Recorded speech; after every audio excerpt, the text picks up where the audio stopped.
Call this meeting to order. Please be seated, my good gracious. In my opinion, it should be us standing for you. And you should all be aware, well, several things. One, that even though there's not a full committee room of people you can see, we are Zooming this to I think the majority of the Commerce Committee, which is, as you can see, a large committee, are looking in. I think every staff, there's a staff member from every Commerce Committee and a number of other senators watching, not to mention millions at home, or not. I also should give fair warning that this is my first committee hearing that I get to chair as the chair of the Space and Science Subcommittee of the Commerce Committee. So you have to take your own risks with that. When they told me I was going to get to chair this committee, I was my communication staff, I should not say it, but I was over the moon in that sense of this is something that's important not only to Colorado, but something that I have had a passion and interest in for a long time. It's ironic that this first meeting is on space trash, because it sounds somewhat dismissive, and yet, as you all know, this is one of the most important things that we're facing, and I think there is, by necessity, and what I hope comes out of this meeting is a sense of urgency around that. I think this really is a pivotal time, and the potential for catastrophic accidents, if we continue with the status quo, is real, and I think demands action on the part of this committee. This discussion today is going to be examining space situational awareness, SSA. I'll try and go back and forth between saying space situational awareness and SSA so we don't get buried in acronyms. Space traffic management, STM, and then managing orbital debris. Space situational awareness, of course, protects valuable federal and commercial assets. It allows us to track and notify satellite operators of objects in orbit and when there are issues. We need space situational awareness to coordinate the space traffic management and coordinate satellite operator activities, exactly what they're doing, and make sure that we avoid collisions through appropriate notification. Number of reports estimate over 4,000 active satellites in orbit, but I think the more perplexing number is the roughly or well over 100 million pieces of orbital debris that threaten the entire space ecosystem. I could go down a long list, but GPS, weather forecasting, telecommunications, all manner of scientific research rely on satellites in orbit. Safe environment in low orbit is critical to almost every facet of the space industry and its potential growth. And as activity in space is increasing, increased satellite launches, we see increased satellite launches for both scientific research and for commerce. This committee has and will continue its critical oversight role in space traffic management, STM, space situational awareness, SSA, and mitigating orbital debris. We have numerous examples of collisions in space, some of which have been catastrophic. 2007, a Chinese weapons demonstration left over 3,000 debris objects moving through space at high speeds. 2009, U.S. satellite collision with Russian satellite created 1,800 debris objects, at least. And since 1999, the International Space Station conducted 29 debris avoidance maneuvers, and there were 3 in 2020 alone. But certainly, I think, and you all understand this, we can't wait for the next collision to occur before taking action. The groundwork has begun. 2018 Space Policy Directive 3, SPD 3, if you're taking notes at home. It made a few things clear on who's responsible for what in addressing this problem. The Department of Commerce was to assume all civil space situational awareness duties from the Department of Defense. NASA was to update its orbital debris mitigation standards in the Departments of Commerce, Transportation, the FCC, were to update their licensing processes for satellite launches. In fiscal year 21 appropriations, Commerce Committee took further action. They doubled the budget of the Office of Space Commerce. And I use that word, doubled the budget, with a certain amount of significance and reflecting the urgency and the critical nature of what we're talking about today. Required pilot program for space traffic management database. The work of Ranking Member Wicker, who will be here if he's not here yet, but will be here, and I'm sure his staff is watching, and Chairwoman Cantwell, who will be here eventually as well, on the Space Act is commendable. The Act codifies Commerce Department STM duties in SPD3, establishes the Centers of Excellence to advance scientific policy and research in SSA as well. The Space Act passed Commerce Committee twice, recently passed the full Senate in the U.S. Innovation Competition Act, USICA, or also called the Endless Frontier Act, my preferred name, clearly demonstrated that we do need swift action, and that part of that immediately, that is to enact USICA and the Space Act into law. The Biden administration is still implementing aspects of SPD3, so I think continued committee oversight is appropriate and important. We need to maintain our leadership in space. Every one of you understands that. A big part of this is it must include space traffic management. The lack of international rules of the road is a serious problem. The regulatory regimes demand attention. They demand serious attention. The European Union, Russia, China, they're all developing their own STM frameworks, which, again, how we are able to lead on this and make sure that we set appropriate frameworks so that our interests aren't overruled, I think is critically important. We need to recognize the importance to our space interests in this. So we need to make sure these writings of regulations are from the outset. Other issues, obviously, international liability law only applies to negligence, but would not necessarily apply to a lack of response to a collision alert.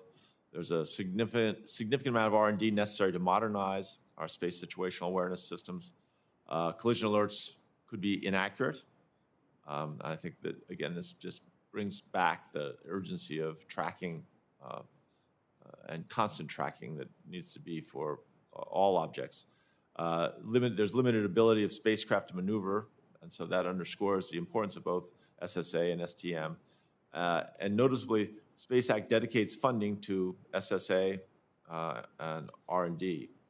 The Department of Commerce has full support of the subcommittee to carry out its STM and SSA duties swiftly.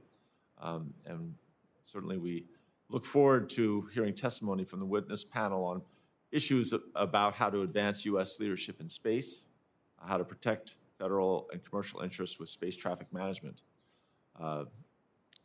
Again, I re-emphasize how grateful we are for you to take time here today.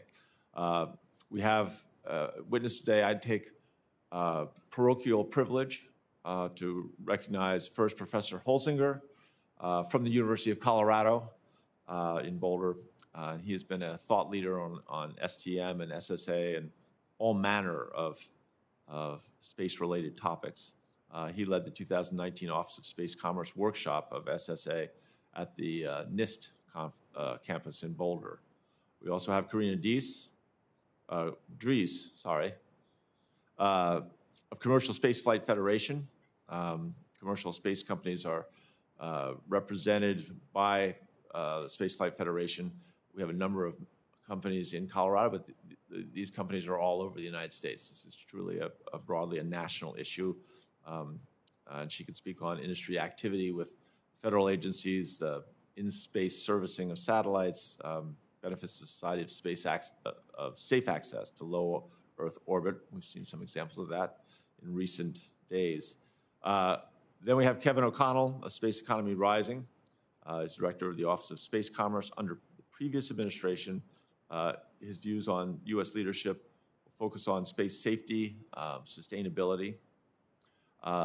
Then Paul Graziani of Comspoc Corporation, that's COMSPOC, company focused on SSA and STM. We'll discuss threats and challenges in space environment.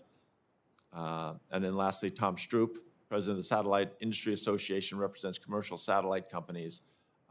Again, there are a number of Colorado companies, but really a number of companies all over the country that are represented by the Satellite Industry Association. So with that, I'll resume my position of being over the moon and the opportunity to kick this off. I promise never to make that pun again. I'd like to recognize Ranking Member Senator Lummis from Wyoming for her opening statement. Well, thank you, Chairman Hickenlooper, and I love your tie. I think it's absolutely appropriate. He has worn it for this special occasion, our first hearing, and really looking forward to working with you on this topic. This is going to be a fun committee because of the bipartisan nature of space, because of the developments we're seeing just in the last week. And we're really very excited to join you in addressing some of the issues we're going to begin discussing today. So welcome, panelists. I'm so pleased that this is our first hearing topic.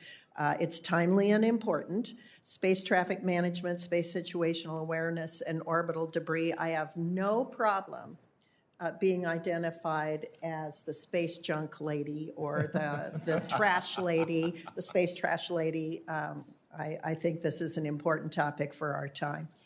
And it's just great to be ranking member on the subcommittee. The space sector is evolving so quickly. The civilian flight to the edges of space that occurred this week, and over the past few years, the number of satellites in space has increased dramatically as companies have begun to launch mega constellations. Just a wonderful, exciting time for me to be involved in this topic. The fact is, the space around Earth is becoming congested, and the problem's only going to grow. There are more than 4,000 satellites in orbit right now. 1,200 of those were launched in 2020, and we have already surpassed that number in 2021. It's estimated that 46,000 new satellites could be launched in the next few years.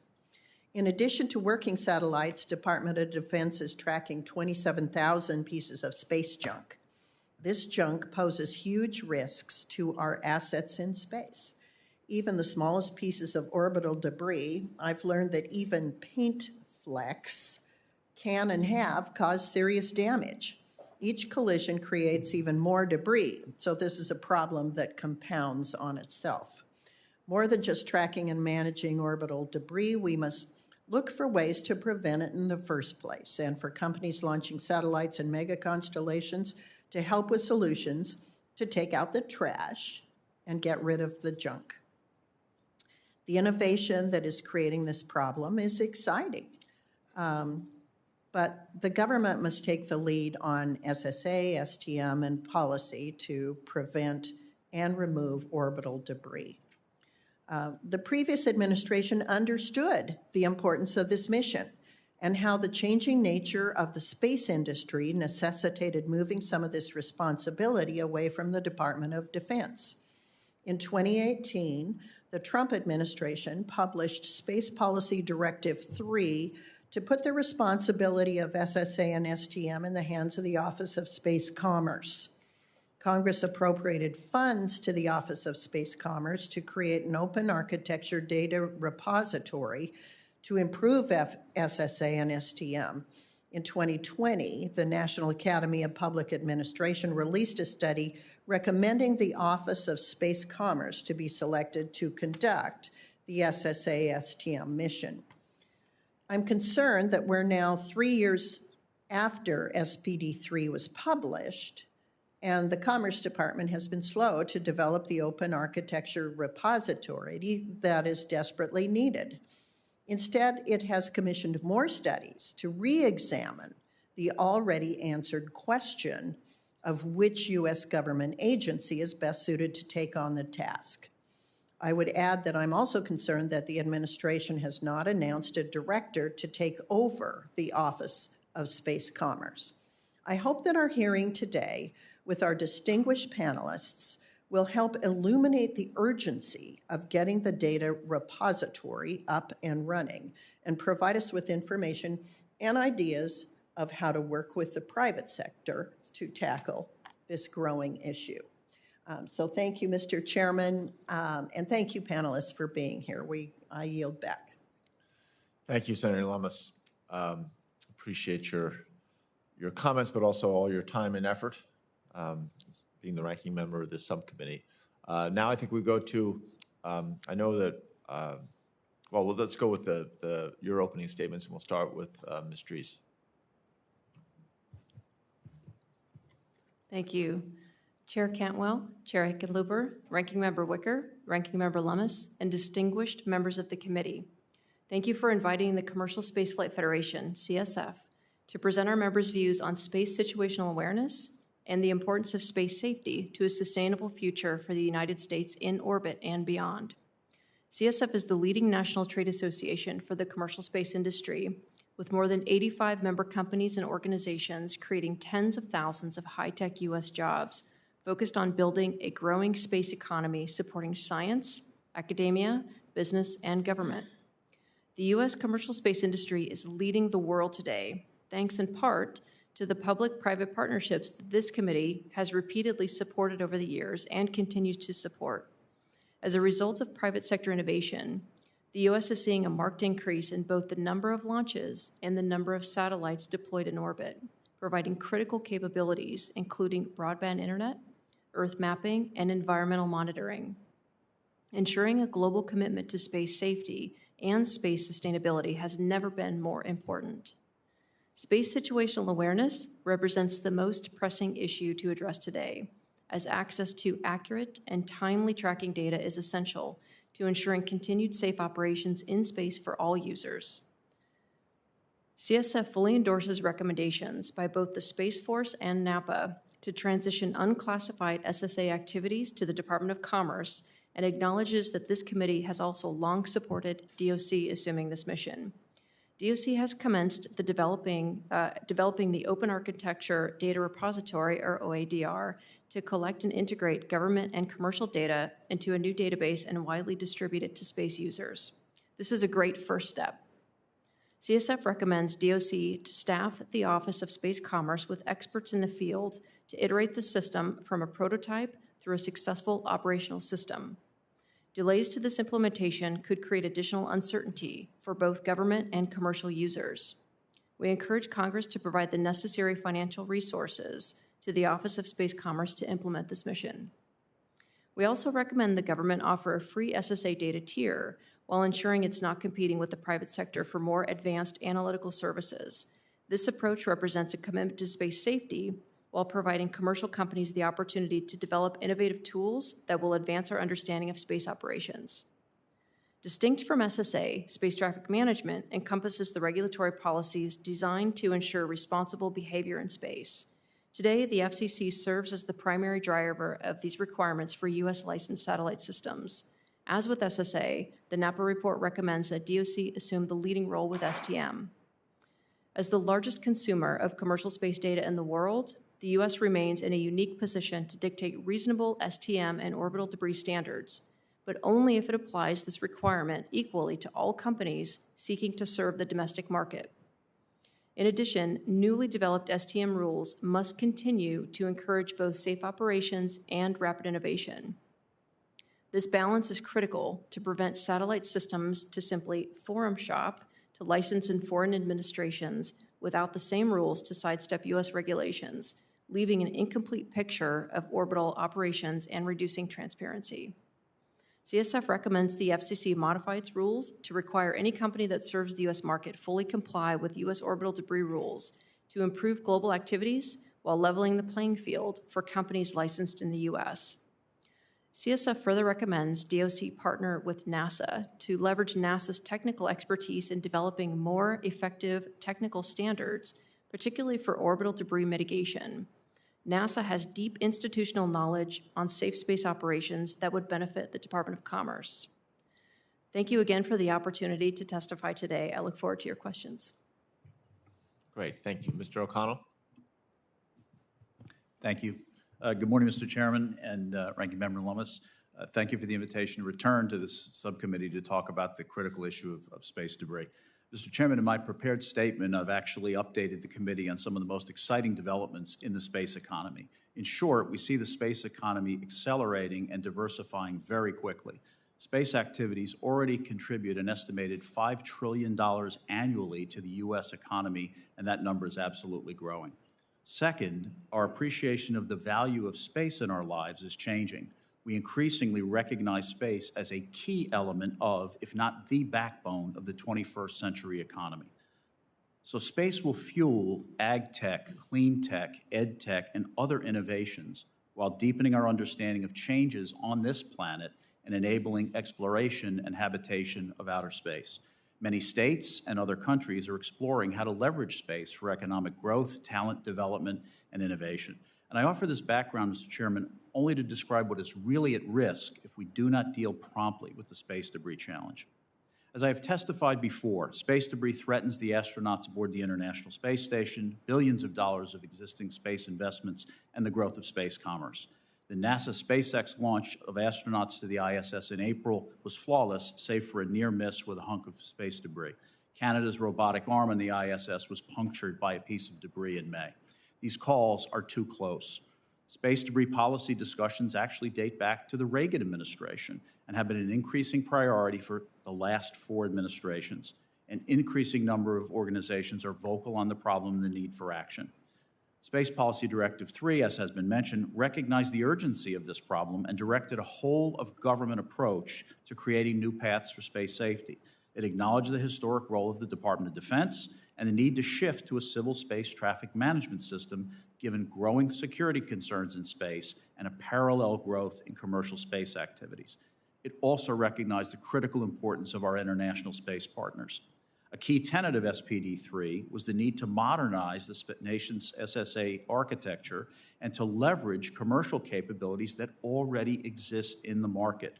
Communications, cloud-based data management, analytics, and other technologies that have helped innovate in many, many other industries can be leveraged here immediately. Meanwhile, entrepreneurs have developed new tools to mitigate risk to space systems and to promote continuing investment and innovation. Debris detection and new ways of characterizing the space environment are key, while others are working with autonomy, machine learning, active debris removal, and others to improve space safety. The open architecture approach that has already been discussed will allow new tools to be incorporated very quickly. Beyond improved collision avoidance, firms are already developing new services as part of the emerging space safety industry. One complicating factor is how quickly the debris threat is changing, given projections of new space objects and more complex missions over the next decade. U.S. government efforts should focus on how to quickly acquire, validate, and implement these services. We are not alone in our space pursuits nor the need to deal with the problem. The United States and its allies routinely discuss these issues in many different forums. Not everyone is on board, however. The uncontrolled reentry of a Chinese Long March 5B rocket in May, the second such occurrence, had the world on edge about whether it might damage property and kill people. Russia held up progress at the United Nations on the long-term sustainability guidelines until they were finally passed with global consensus in 2018. There is no doubt that if long-standing American leadership in space safety falters, these countries will step in. The space component of China's Belt and Road Initiative is already designed to lock up emerging space partners, and this will be no exception. Mr. Chairman, I was asked to speak specifically to the role of the Commerce Department on these matters based on my recent role as the Director of the Office of Space Commerce. Since space will play a growing role in the 21st century economy, the Commerce Department is uniquely positioned to play key roles on space and space commerce. The congressionally directed NAPA report, as has already been mentioned, endorsed the roles of Commerce and the Office of Space Commerce in managing a variety of technical projects and partnerships against the challenge of orbital debris. As the committee may also recall, the Office of Space Commerce was established over 30 years ago as the executive branch advocate for the U.S. commercial space industry. Given that mission and the importance of the commercial space industry to our economy and our national security, I believe that the office must be elevated to the Office of the Secretary, where it can fully engage departmental leadership. Finally, Senators, I want to express my personal thanks to this committee for the Space Preservation and Conjunction Emergency Acts of 2020 and 21. The committee recognizes the complexity and urgency of the space debris problem and the need for intense and focused action. The provision to create a center or perhaps centers of excellence for SSA are especially welcome, given the importance of additional research in this area. And with that, I'll conclude my remarks, and I'll look forward to your questions. Thank you. Thank you, Mr. O'Connell. Dr. Holzinger. Thank you, Chairman Hickenlooper, distinguished members of the subcommittee. I'd like to thank you again for the honor of coming here and talking about this critical topic. The University of Colorado is a top institution in researching related to space and SSA. We have observational capabilities, telescopes, RF dishes, and from that, we are involved in all elements of research related to space traffic management and SSA. Exponential commercial utilization of space is simultaneously inspiring and terrifying. Rapidly growing commercial services and resource exploration in space about Earth and near the moon promise meaningful economic growth and increased danger. Our present situation is much like being in heavy traffic without a sense of right-of-way. We stand at a thrilling precipice. Ahead, there are countless opportunities near the Earth, moon, and beyond that promise economic prosperity, innovation, and rules-based international leadership. I have 3 central points I would like to communicate to the subcommittee today. Point number 1, the United States government and industry have a historic opportunity to lead the international community in developing SSA and STM norms of behavior and rules of the road. In the strongest terms, I recommend the United States leads these international and industry consensus efforts on rules of the road and norms of behavior. I further recommend considering the Nobel Prize-winning framework developed by Dr. Elinor Ostrom and championed by the late Dr. Mark Meany for governing shared commons resources such as space. Taking this mantle of leadership reinforces continuity of rules-based system of international cooperation and commerce the United States has endeavored to support for nearly a century. Further, as a principal user of space, industry must heavily participate in determining these rules of the road and norms of behavior. The United States should lead and inspire in civil space. Point number 2, now is the right time to articulate clear mission authority and domains of responsibility for all relevant government agencies. Decisive mission authorization for the Department of Commerce is necessary to maintain and widen our leading technical and space industry position. Point number 3, we have a chance to streamline our civil SSA and STM research and development enterprise. This can produce transformative research, economically impactful technology development, and develop the future workforce necessary to realize substantial prosperity in space. Additionally, nominal coordination between research agencies and consistent funding and support to academia, perhaps in the form of centers of excellence, will help develop the workforce necessary and produce the research that we need. Finally, government, industry, and academia should contribute to decadal or periodic surveys that identify high-impact basic research and technology development objectives for civil SSA and space traffic management. Allow the United States to meet this historic opportunity with preparation. Combined, these actions have real potential to ensure rules-based United States leadership in SSA and STM amongst the international community, improve relevance and efficacy of basic research and technology development efforts, and ultimately produce a thriving space economy. With that summary, I thank you again for the opportunity to testify on the criticality of our challenges and opportunities within civil SSA and space traffic management. I'd be pleased to answer any questions you or the subcommittee have. Thank you, Dr. Holzinger. Mr. Graziani. Ranking Member Lomas, and distinguished members of the committee. I sincerely thank you for inviting me here and my company that I represent, the Commercial Space Operations Center, to testify before you on this critical issue of space situational awareness and what that means to space traffic management and orbital debris.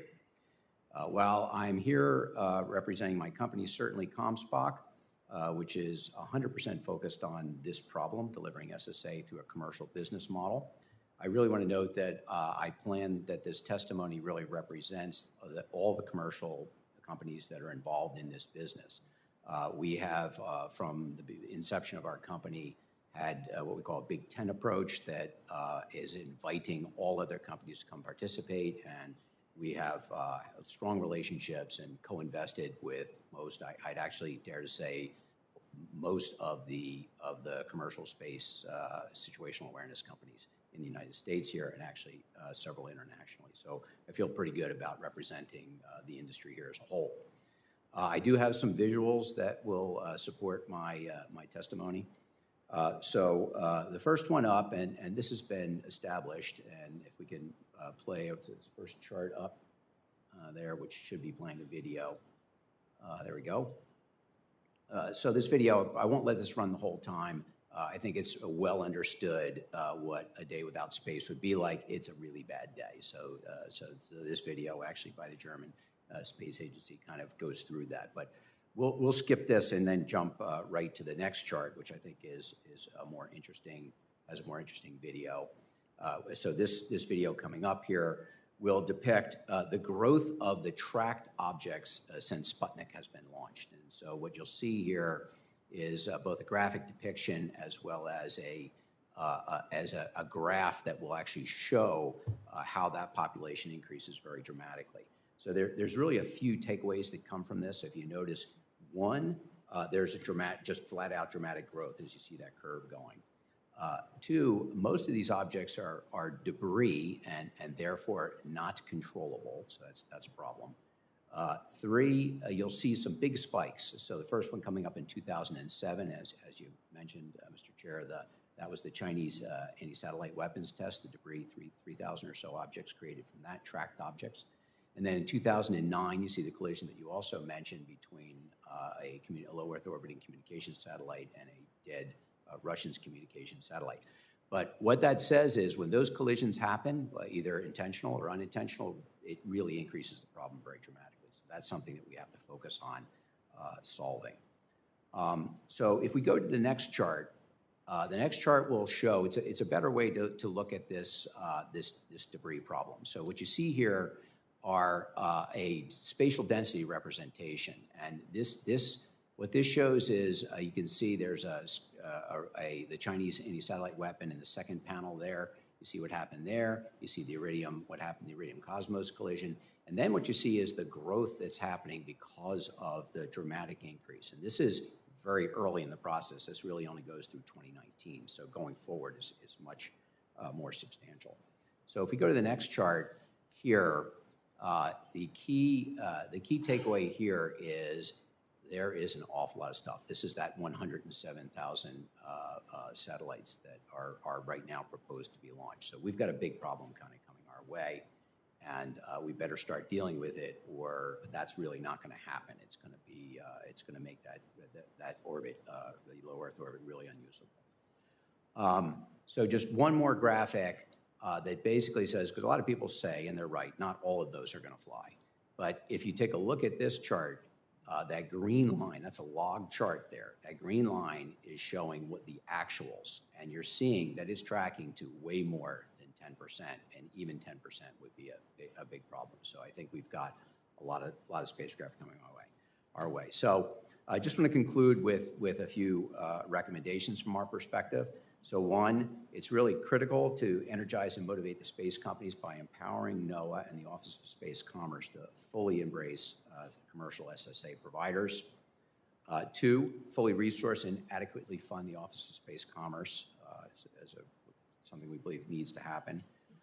Third, there needs to be clear, deliberate, and direct action to acquire, prioritize, implement, and deploy existing commercial SSA systems that stand ready to deliver this capability. And then lastly, we certainly strongly support the Space Act. We believe that this is kind of just fundamental to what we're doing here. So again, thanks for holding this, this hearing, and thanks for inviting us, and commercial industry stands ready to dramatically help this problem. Thank you, Mr. Graziani. Mr. Graziani, sorry. Mr. Troop. Chair Hickenlooper, Ranking Member Lunas, and distinguished members of the subcommittee, thank you for inviting me to testify today. I'm Tom Straub, President of the Satellite Industry Association, which represents the U.S. commercial industry. U.S. industry is leading space innovation, driving the need for more precise orbital tracking, SSA, and in the future, a space traffic coordination and management regime. The safety of the space environment is critical to all operators, from navigating through debris fields, rocket bodies, and defunct satellites, to operators coordinating on orbital planes and best practices for collision avoidance. The profile of operational satellites will change substantially in 5 to 10 years. To accommodate this growth, the current framework of regulations and policies requires review and, in some cases, revision. The 6 most important issues today are, number 1, timeliness. Rates of launch and deployment have increased dramatically, with over 1,200 satellites launched in 2020 alone. Operators rely on SSA to characterize the environment and anticipate and avoid collision. More advanced services are needed to support future operations and establish safety and sustainability. There is a need for information sharing, transparency, and coordination among satellite operators, as well as U.S. and foreign administrations. Given the safety aspect inherent in SSA and STCMA, government and government-backed provision of these services is critical. Number 2, orbital accuracies. Today's free SSA services feature suitable orbital accuracies to support flight safety decisions in some orbital regimes, but will fall short as activity increases. Whether accuracy is suitable is dependent upon operators' selected collision avoidance metric and threshold, tracking revisit and prioritization, the object's physical properties, orbital regime, and maneuverability. Therefore, a focus should be on improving data accuracy. Number 3, continued development of commercial tools to augment current services. Several versions of commercial SSA and STCM services exist to augment government systems. Continued development and adoption of both government and commercial services in an STCM system will improve decision-grade information for operators. Number 4, tracking and advanced SSA analytics. Observations from diverse SSA tracking networks and sensors is required to build a robust, accurate SSA system. Number 5, open architecture data repository. Today, satellite operators contribute data relevant to space safety on spacecraft, including positional time histories and predictions, maneuver plans, launch, early orbit, and re-entry data. Commercial entities continue to lead the development and implementation of OADR capabilities. This data exchange model must be extended globally. And number 6, availability of information. SSA and STCM data must be available to all operators, whether commercial or government, regardless of mission, altitude, or nationality. As such, SIA recommends the following 4 actions. Number 1, action and funding are needed now. The commercial satellite sector is quickly innovating, driving U.S. leadership in space. The U.S. must act now to implement a modern SSA, STCM environment to support innovation, including leveraging commercial and government capabilities to yield a U.S.-developed cutting-edge space sustainability model. Number 2, the framework should be established, but specific technologies to meet requirements should not be dictated. Space companies are renowned for ingenuity. Allowing innovative ways to meet requirements of a modern space safety framework will encourage development and ensure cost-efficient and effective technologies are utilized. Number 3, governments should encourage best practices. The commercial space industry has a track record of responsible operations in space and counts on a safe environment to undertake ongoing and future business. Solidifying the participation and support of industry to ensure widespread adoption of space safety practices is critical and will reduce the need for unnecessary and often burdensome regulation. And number 4, any effective solution must be whole of space and endeavor to meet global needs. A successful, modern, and sustainable STCM system will include all categories of space activities, U.S. and international alike. The U.S. cannot accomplish this on its own, and if regulations are not appropriate, satellite operators will license systems in foreign administrations rather than the U.S. This will require the relationships and leadership of the U.S. government, commercial stakeholders, and like-minded nations to achieve space sustainability. I appreciate the opportunity to appear before you today, and I'm happy to answer any questions. Thank you. Great. Thank you, Mr. Straub. And I apologize for mispronouncing your name with a name like Hickenlooper. I'm usually more attentive. I apologize. We'll go to questions now. And I think I'll start with Dr. Holzinger. STM requires, obviously, not just international cooperation, but some level of enforcement, rules with feasibility. And as we have other nations developing their own frameworks with their own rules and consequences, where do you think it is that, how do we demonstrate global leadership on this issue, both in STM and SSA, and make sure that people recognize that we are still the leader? Thank you, Senator, for that question. The United States needs to demonstrate this leadership through consensus-based methods. If you look at Dr. Eleanor Ostrom's framework for governing commons, it's necessary to have some level of buy-in from all the entities operating in that area. Otherwise, they'll do exactly as some of the other members of this panel have said, and they will circumvent those rules. So there's some level of international collaboration that needs to be done and led by the United States. If we don't do this, if we don't have the United States lead this endeavor, then other individuals or entities will, and they will not necessarily form rules or regulations or approaches that are consistent with our national interests. Got it. And part of this is the level of awareness of the American peoples isn't at what it needs to be, both in terms of the number of the amount of debris in the space, but also the speeds it's traveling at, what happens, how small a piece of debris can still do significant damage. Mr. O'Connell is the former director of the Office of Space Commerce.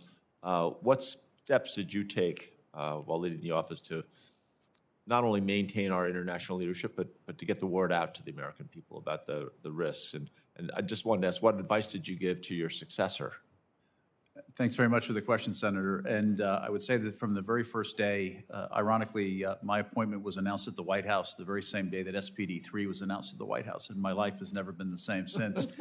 What we did do was spend literally every day in some measure on the topic, trying to work the many different dimensions, supporting interagency discussions with NASA, the FAA, State Department, et cetera, working on rules of the road, partly to encourage the message that we're having here, the growing role of the private sector in space, working specifically on the technical architecture. We actually put a colleague, Mark Daly, out at Vandenberg to work hand in hand with the Department of Defense, and they were tremendous partners because they want to get out of this piece of the mission as much as we wanted the opportunity to take it on. And so that partnership was continuous throughout to work the technical issues. How is it done today? And then how could it be done better? And then finally, industry engagement, really appreciating all of the companies that are represented here and well beyond. Last November, we held an industry day with over 200 organizations that participated virtually to talk about one piece or another of this activity. In terms of the words from my successor, this is one piece of the responsibility of the Office of Space Commerce, advocacy, regulatory reform. There are others as well, but this is absolutely the most important mission at this point in time, given what is at stake and given the need to make very rapid progress in this area. And again, we can do it using the commercial capabilities for this particular piece of the mission. Thank you for your service. That sounds like good advice. And certainly it doesn't always happen in government that you have two cooperating agencies transferring responsibility. So that's some reflection of your hard work, I'm sure, as well. Thank you very much. And I've only got a minute here, so I'll ask you both to be concise. But Ms. Drees and Mr. Straub, I want to ask you each to discuss how the commercial space industry's efforts to advance STM and SSA could complement other federal missions. That's a great question. So I would say, just overall in general, with the satellite industry, they're providing so many benefits to society, really. And the two that really come to mind are climate change and broadband internet. So we've got a lot of initiatives underway now through this administration, through the climate effort, through OSTP, and this is where commercial industry can provide a lot of value. And we're ready to go. We're poised and ready to go and address some of these issues. And broadband internet as well. This is one area where the satellite industry is providing internet access to tens of millions of Americans that wouldn't otherwise receive the access. Mr. Strapp, do you want to add anything to that in your 12 seconds? Or I would say everybody uses satellites virtually every day, and the industry has sought to lead by example by establishing a set of best practices and encouraging the development of the regime that we've talked about. Thank you. I appreciate that. I apologize for asking a question that was impossible to answer in the time that was allotted. I will turn over the questioning to Ranking Member Lummis. Well, thank you, Mr. Chairman. My first question is for Mr. O'Connell. One of my major concerns, and several of my colleagues' major concerns, is that it's taking a lot of time for the Department of Commerce to set up the open architecture's data repository. So it's been 3 years since the Space Policy Directive 3 was published. What do you think is holding up the process? And what needs to be done to pick up the pace? Thank you, Senator, for that question. Again, we worked on it with the office team literally every day during my time at Commerce. I would say one aspect of this is that we needed to get our heads around the different partnerships and some of the technical opportunities that were available in the commercial industry. But secondly, this really was a resource question, the extent to which we had a very, very small budget in the office. When I arrived to the office in 2018, no one had led the office for 10 years, and it had an accordingly small, very tiny budget and a very, very small staff. So some of our early days were built up bringing in people who could help out with many different responsibilities of this. It's very much a resource issue. It needs to be resourced now. In the Napa report, there is actually a set of budget estimates that we had prepared during my time at Commerce and was looked at both by the internal Commerce Department management, but also by Napa. So the Biden administration has not yet announced a director of OSC. And I get it, they've got a lot on their plate right now. But could you talk about the importance of having someone at the helm at OSC? Sure, absolutely, Senator. Thanks for that question very much. Again, the office had a number of missions while we were there. It had the advocacy first and foremost. And advocacy is not cheerleading. Okay? Advocacy is about identifying investment and technology trends that are coming forward in the market. It's about helping companies break regulatory logjams, the comment about companies going overseas. We want to avoid that, obviously. It's about improving the space economy statistics so that we all make better decisions, and we did that with the Bureau of Economic Analysis and our colleagues there, and so on and so forth. So advocacy, it's our legally mandated mission. In addition to work on regulatory reform, many of the space policy activities, a very, very high-speed set of policy activities during the Trump administration, including the review of national space policy, which encouraged the use of commercial capabilities, and then obviously all of the responsibilities associated with this. And so we made progress on all of those fronts, I believe, and obviously we just need to pick up the pace at this point. Thank you. Mr. Graziani and Mr. Holsinger, in your testimony, you both talked about the possibility of non-U.S. entities standing up SSA, STM regimes. Can you elaborate on the consequences of non-U.S. entities taking the lead in this area? And for the purposes of people that might be listening on C-SPAN, sometimes we use acronyms to the point where we don't even know what we're talking about. Space situational awareness refers to detecting, tracking, and identifying all objects in Earth orbit. And so obviously this is really important as we're launching more and more. And so this is a really important topic today. So Mr. Graziani. Certainly. Absolutely. Many nations throughout the world really want to take a key role in SSA and space traffic management, and there's a lot of reasons for that. There certainly are just the national sovereignty, if you will, and being able to control and understand what's going on using your own assets. So I think that that's one of the issues. And then there are military issues, certainly, because this domain, that what you do for space situational, for space traffic management, the space situational awareness also has military applications. So you have that blend, and then it cuts across, and it's going to look differently to an adversary of ours, like China or Russia, than it would to an ally of ours, be it Japan or European Union, et cetera. But we certainly feel that the United States has been in the lead in this for a long time. And if we don't maintain that lead, there's going to be consequences to how it is that our companies play in that world. So that's my answer to your question. Thank you. Mr. Holsinger? Thank you, Senator, for that question. Much like Mr. Graziani, I agree that it is imperative that the United States lead the endeavor of setting these rules. If other countries instead lead those efforts, then they are going to be making the rules and regulations. And quite frankly, those will not be to the benefit of our own industry and national interests. So fundamentally, it's a national interest for us to lead this effort and to gain as much consensus amongst the international constituency as possible. Thank you. And Mr. Stroup, did I pronounce that right? You did, thank you. Okay, thanks. And this question I would also like to address to Ms. Drees, so thank you both.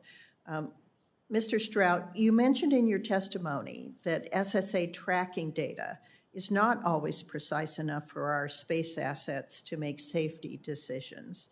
And as a result, operators act on extra conservative assumptions. Is this lack of precision a technology problem or a deficit of information? And how can the accuracy of the data be improved?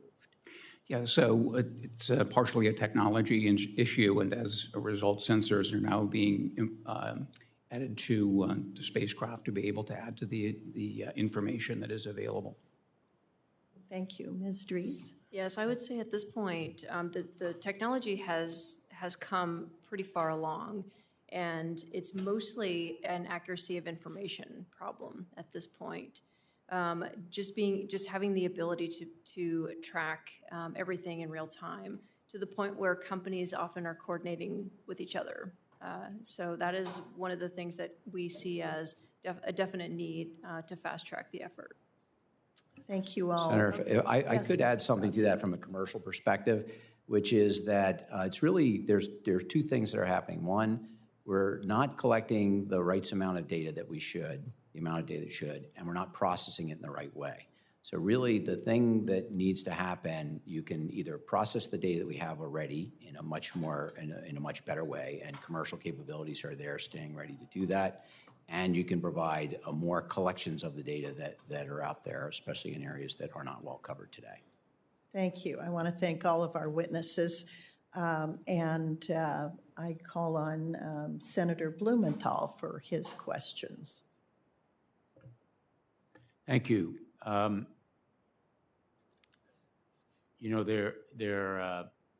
has been an effort to develop some kind of law that relates to space, just as there is an effort to develop law of the sea, maritime law. Let me ask you, Ms. Drees, to what extent would clearer legal norms or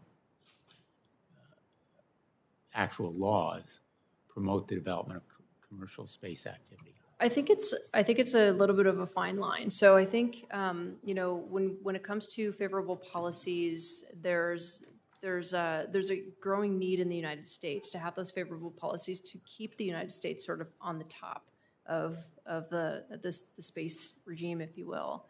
But secondly, and maybe sort of a close relative to that, is the regulatory environment. And this is where, there is some concern about not having regulation, but having the right regulation at the right time so that we don't prevent innovation from a lot of these companies that have that flexibility today, So that is one of the concerns, but I think it's imperative, first and foremost, that we take that position that we want it as a nation. We want to be able to have the control over the process, more or less, and set the standard for the rest of the world.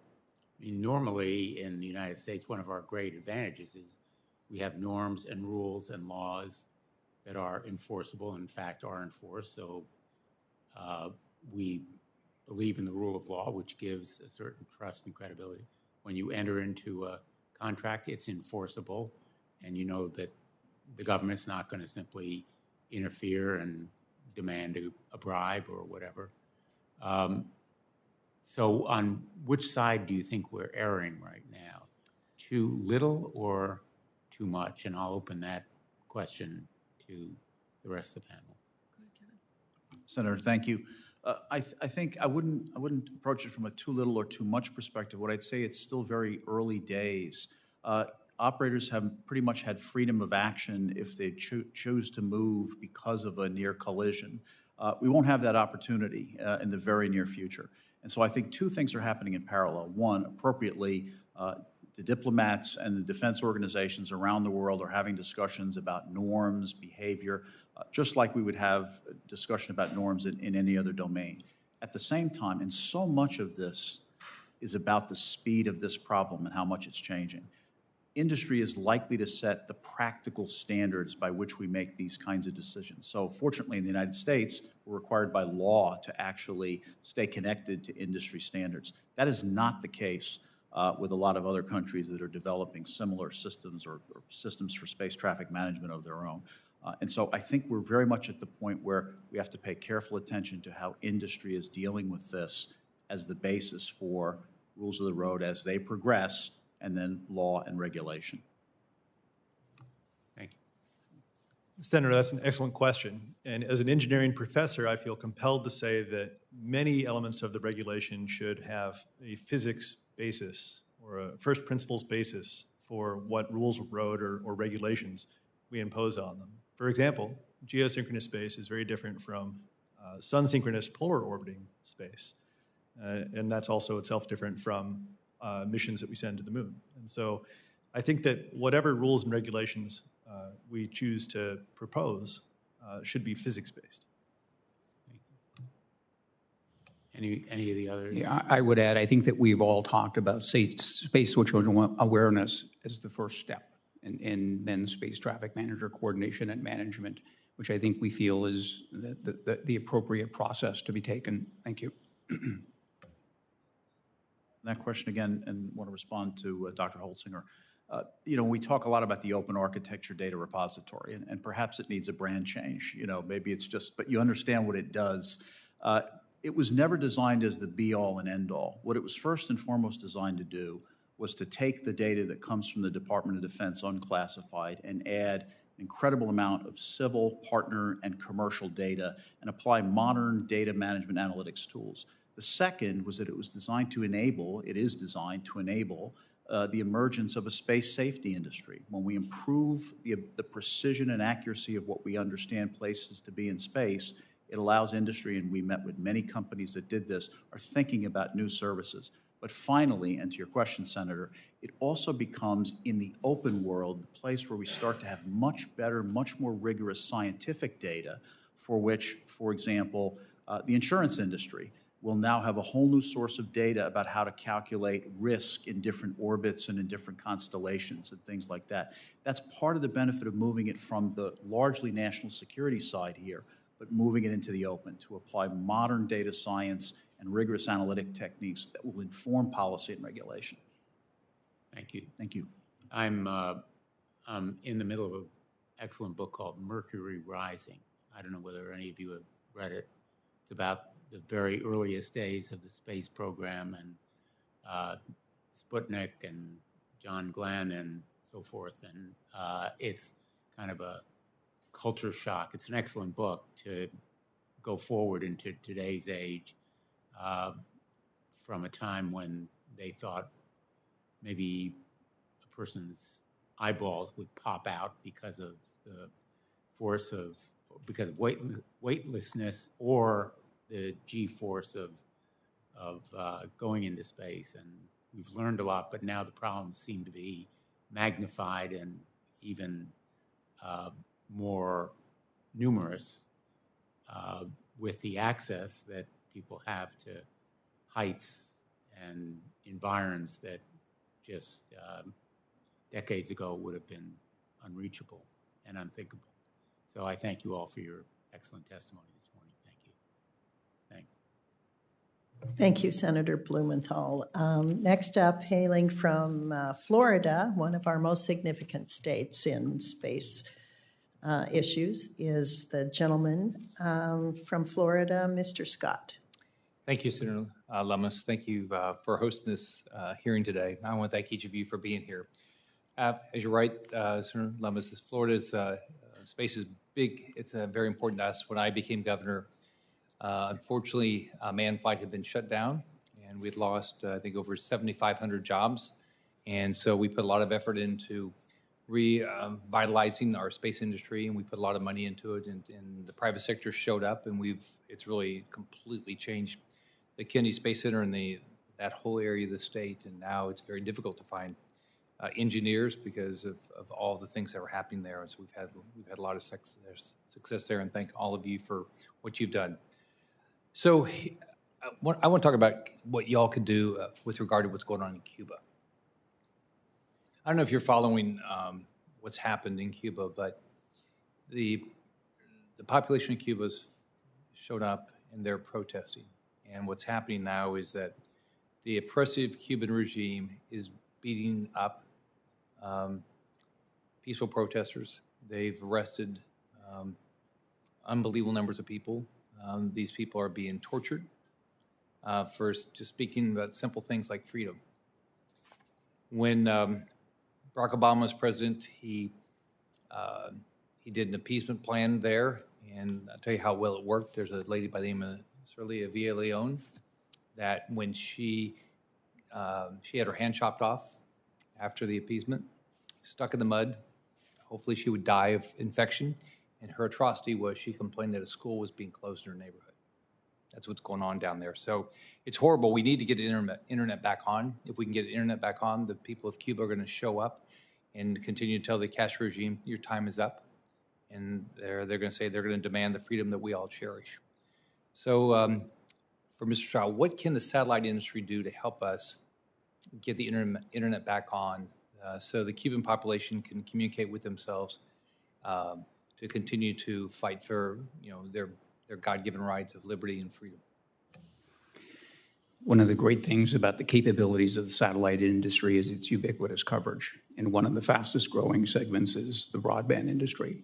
So the ability to be able to provide broadband service, giving those people the access to information from outside the world as well as what's happening within Cuba is one example. Another is the remote sensing capability of the industry, the ability to provide data, observational data to Cubans. I mean, it's something that the industry is doing with the ability to refresh the data every day so that the government is not capable of lying to them about what is happening in the streets and elsewhere throughout the country. So those are two of the examples. When the Obama administration had discussed normalizing relations with, or opening up relations with Cuba, there were discussions about making direct-to-consumer television services available, again, giving them additional information that they otherwise would not have. Thank you, Senator. So what can the satellite industry do right now to get internet back on? Is there anything, is there any technology that either our federal government can do or the private sector can do today to get the internet back on or get people information where it's peer-to-peer information where they can communicate with each other? Yeah, I think probably to the extent that we had the ability to make the receivers available to the members of the public, I don't know the challenges that would be associated with that. But again, given the ubiquitous coverage of the service, we've got an ability to provide broadband service to them. Getting the receivers to them may be the bigger challenge. Yeah, and nothing on satellite works towards a cell phone, right? Because the antenna is not big enough. Is that right? Could you repeat the question, please? So there's nothing. So what they all have is cell phones, right? And so that's what they've shut down. They've shut down their ability to communicate data with cell phones. Is there any way that the satellite industry can get information to cell phones? Or does it always have to be a significant size receiver? No, so actually there are companies that are developing technology to be able to connect directly from satellites to telephones, to mobile phones. Satellite is also used for backhaul for cellular phones, but there are two companies that are working on the ability to connect directly to mobile phones from satellites. Is that technology available yet? They have launched their first satellites. It's not commercially available yet. It's not gonna, okay. What's the name of the company?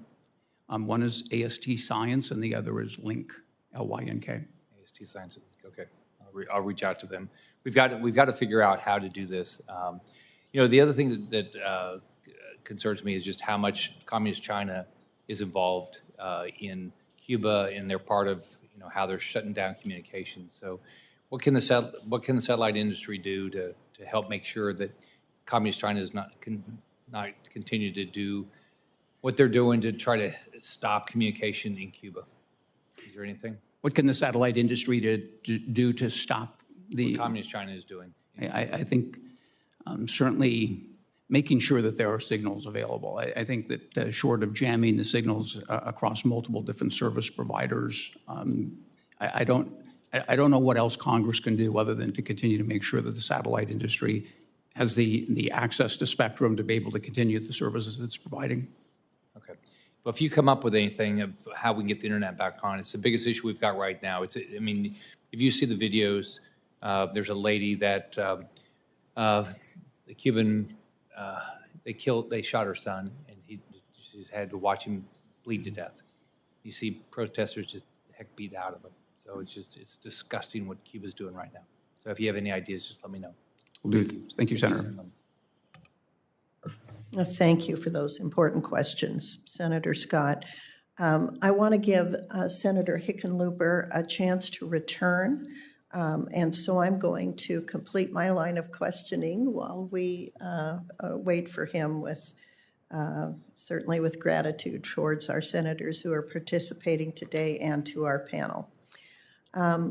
As I mentioned in my opening remarks, more than just tracking orbital debris, there must be a bigger push to prevent debris in the first place, and more importantly, in my opinion, to take out the trash or deorbit space junk. So from all of you, I'd like to hear about the possibilities and challenges of deorbiting debris and some of the current private sector initiatives to do so. This is something that I would think has to be a priority for us. So let's start with Ms. Drees and hopefully just go down the line.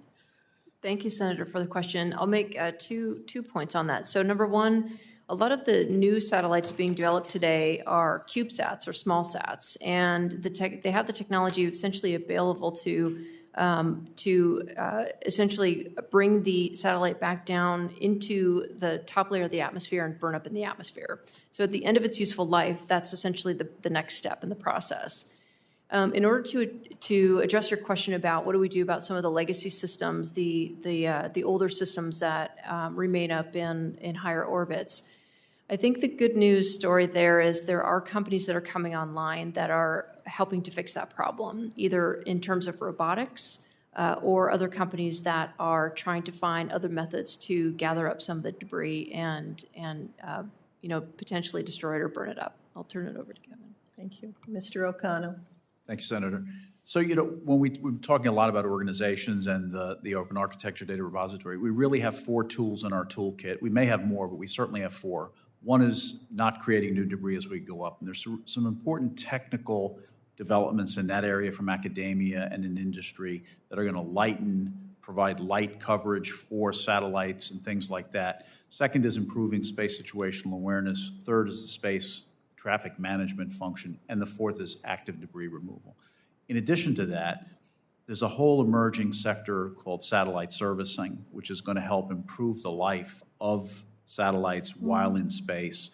Further, space tugs will be able to move things from orbits to graveyard orbits, as they're affectionately referred, and other places. So there are options in our toolkit to do with this. I think the active debris removal, we're seeing a lot of interest in this in Japan and in Europe.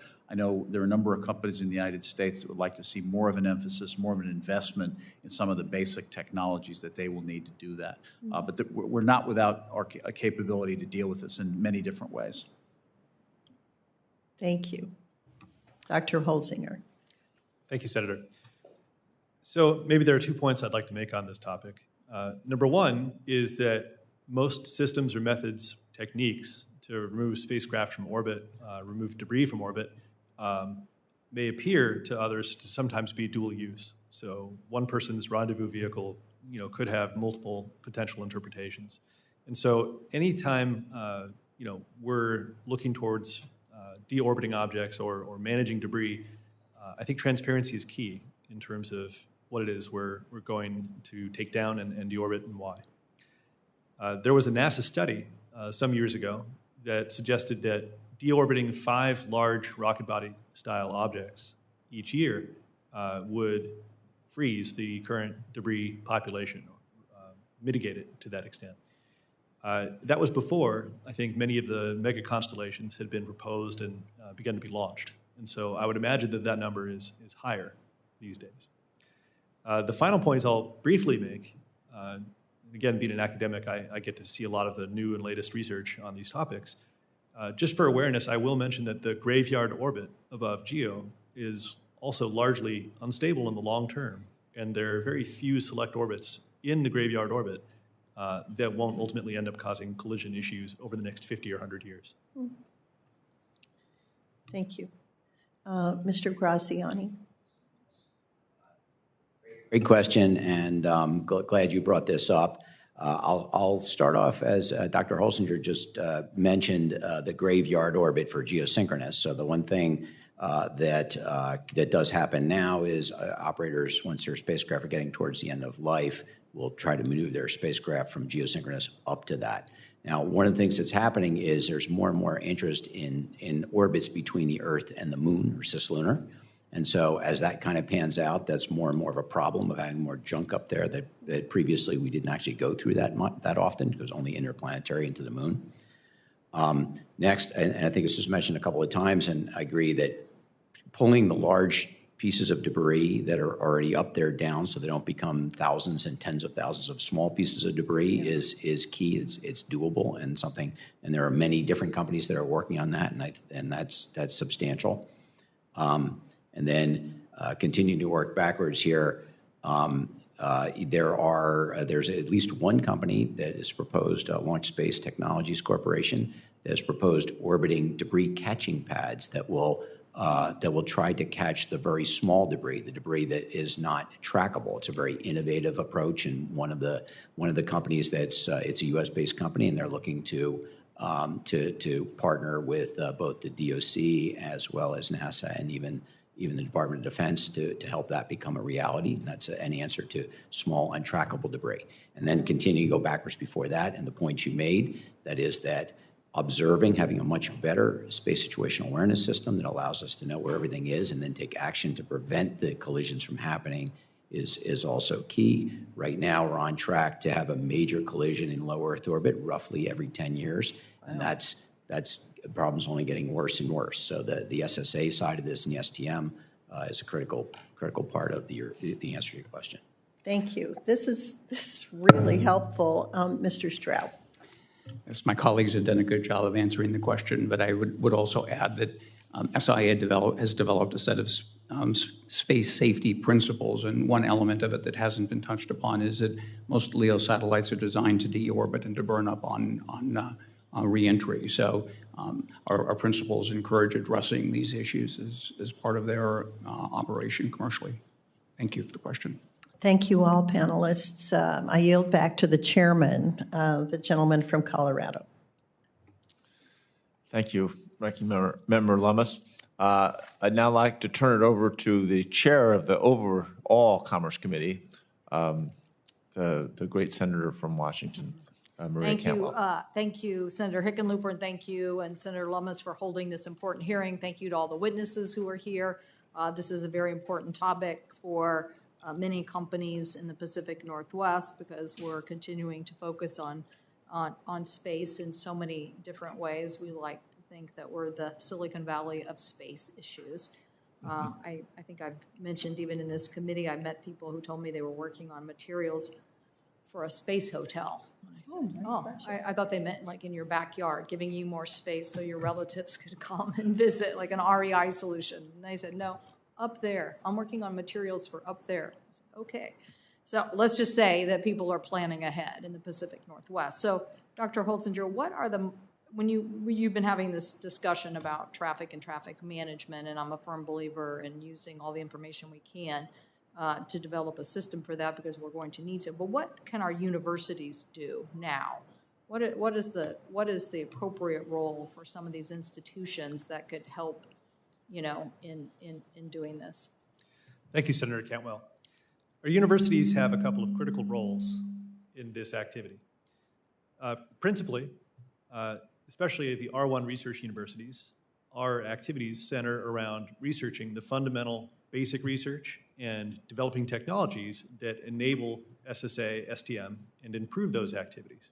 So basic research and applied research to do those things. Another aspect of our endeavor in this front is to train the workforce. So that means training master students, PhD students to perform these activities. And anecdotally, I might offer that across the country, approximately 300 PhD students are graduated in aerospace each year, but only a small fraction of those are actually in space. We've already heard from one senator before that it's difficult to find engineers that are sufficiently trained in this activity. And that's a challenge, of course, that we face. And that, of course, relates to our previous activity in research. Traditionally, PhD students are funded on research for 5-6 years. And continuity of funding for that research is a critical element of that activity. So what would you think that study would look like, or what would that degree be called?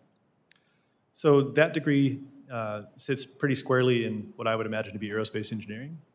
And it turns out that the University of Colorado actually already has a graduate certificate on space domain awareness that ties together many of these aspects. Some of those aspects are physics-based, some are more information theory and controls-based, and others tie into things like human factors and how operators can actually interpret what's going on up on orbit and make sense out of those things. Well, now that now the deputy at NASA, Pam Milroy, she's basically said that this is a situation that's getting dire. So we've had a lot of commercial activity in the last 10 days. So what do you think the commercial space perspective is on this issue? Can you repeat that last part? The commercial space perspective on this issue. As we have people who are planning activities, and as the deputy director is calling it, we need a reliable space traffic system, and the situation is getting dire. So how do you think about where we are with commercial activity and this issue and the urgency of getting something done? So in my opening statement, I'll repeat some of these statements. It's both inspiring and terrifying what the commercial space industry is doing. It's inspiring because it's an excellent thing, right? It's an excellent avenue to grow our economy, and there's a lot of future potential and prosperity that we have the potential to reap in the future. It's terrifying in the sense that the current standards and methodologies that we use stem ultimately from the 60s, 70s, and 80s, and haven't really leveraged the modern techniques that have been developed over the past couple decades. And so from a university perspective, I think that the best thing that we can do is to improve those means, methods, and techniques, and to have as much transparency and open information about those activities as possible on the commercial front. And then identifying the type of technology we need, because if we're talking about smaller objects and it's hard to track or hard to track their telemetry of how fast they're going, is that what we need? Absolutely. So elements of that in terms of infrastructure include things like more sensors with better detection thresholds, the ability to collect and fuse that information in close to real time, the ability to fuse that information also with current space weather and to be able to issue indications and warnings of potentially deleterious effects. Thank you. Thank you, Mr. Chairman. Thank you again for this hearing. Thank you, Madam Chair. Now we're going to turn it over to remotely Senator Young from Indiana has a few questions to ask. Senator Young? Well, thank you, Chairman, and I, of course, want to thank the entire panel for your presence here today. When I spoke with Administrator Nelson during his nomination process, we discussed the gray zone of warfare. It's a form of combat that lies between the threshold of traditional warfare in areas like cybersecurity, artificial intelligence, robotics, and more. According to a recent unclassified threat assessment, numerous countries are attempting to capitalize on these potential vulnerabilities. I'll open this to the panel, but Mr. O'Connell first, please. I'll start with you. What steps can and should the Department of Commerce and NASA take to prevent other countries from interfering with or outright attacking our infrastructure in space? And perhaps you could touch on whether or not further coordination is necessary with our national security agencies to combat these threats. Senator, thanks very much for the question. And a dimension of this that we have not spoken about previously is the fact that the Department of Defense wanted to get out of the piece of the mission that we've been talking about, the commercial notifications, the private sector notifications, partly because of the growing security complexity in space.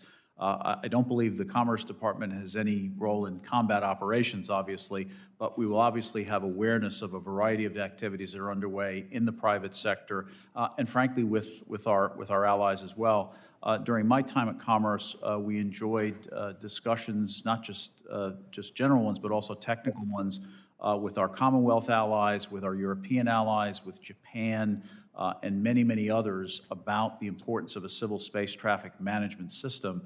The extent to which many of these things will be looked at in the open may actually deter people from doing things such as you speak about, Senator. And so I don't think the Commerce Department has a role on the military part of that, but certainly it is the reason why DoD wanted to get out of this piece of the mission, namely to work on space domain awareness, as it's referred to. And the locational piece that we were taking over at Commerce certainly fueled their ability to move in that direction and deal with more serious security threats.